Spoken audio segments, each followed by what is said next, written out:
তেতুলিয়া উপজেলা নির্বাহী অফিসার মোহাম্মদ আফরুজ শাহীন খসরুর বিরুদ্ধে উর্মি আক্তার নামে এক নারী তার ছেলের জন্য ঘুষ দেওয়ার মিথ্যা অভিযোগের প্রেক্ষিতে উপজেলা অফিসার্স ক্লাবের উদ্যোগে কর্মকর্তা কর্মচারীরা এক প্রতিবাদ সভা করেছে। আজ মঙ্গলবার সকাল 11টায় উপজেলা পরিষদের হলরুমের সামনে কর্মকর্তা কর্মচারীরা এই সংক্ষিপ্ত প্রতিবাদ সভা করেন।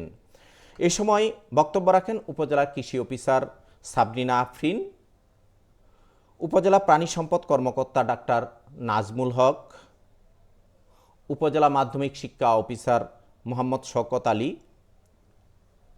দেমনগর ইউনিয়ন ভূমি অফিসার মোহাম্মদ আসাদুজ্জামান বাদল। অন্যান্যদের মধ্যে বক্তব্য রাখেন তেতুলিয়া উপজেলা সুশাসনের জন্য নাগরিক সুজন এর সাধারণ সম্পাদক সাংবাদিক এম.এ. বাসেত, তেতুলিয়া কেজি স্কুলের শিক্ষক। ওনাকে যে বুঝাই যাচ্ছে যে কিছু কিছু বানোয়ার, আবার উনি সম্পূর্ণ প্রস্তুতি নিয়ে আসছে যে স্যারকে কেমন করে ফাঁসানো হবে। এটা তো আসলে অন্যায়। ওটা হচ্ছে কোনোভাবে এটা বানায় ইয়ে করে আসে, ওটা স্যারের বিরুদ্ধে এটা অভিযোগ তুলছে। কিন্তু আমরা যতটুকু জানি স্যার অনেক ভালো মানুষ।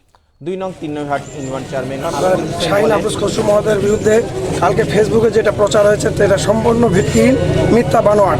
যারা করেছে এর নেপথ্যে যারা শক্তিদাতা তাদের বিচার চাই। পক্ষান্তরে এটার তদন্ত করে সে মহিলাকে আইনের আওতায় আনার জন্য আপনাদের মাধ্যমে প্রতিবাদ জানাচ্ছি এবং সেই সাথে নিন্দা জানাচ্ছি। আমরা জানি আমাদের উপজেলার সুযোগ্য নির্বাহী অফিসার স্বচ্ছ, সৎ এবং নিষ্ঠার সহিত কাজ করে আসছেন। দীর্ঘ 1 বছর ধরে তেতুলিয়া উপজেলার প্রত্যেকটি মানুষের সেবা করে আসছেন। আমরা জানি প্রত্যেকটি ক্ষেত্রে তার স্বচ্ছতা আছে। এর প্রমাণ আপনারা সকলে দেখেছেন প্রত্যেকটি কাজে কিভাবে স্বচ্ছতার সহিত করা হয়। এটা নিয়ে যিনি করেছেন, যারা এর নেপথ্যে আছেন তাদের শাস্তি দাবি জানাচ্ছি। সেই সাথে আমরা বলছি আমাদের নির্বাহী কর্মকর্তা উনি নির্দোষ, ওনার কোনো দোষ নেই। তেতুলিয়া নিউজ।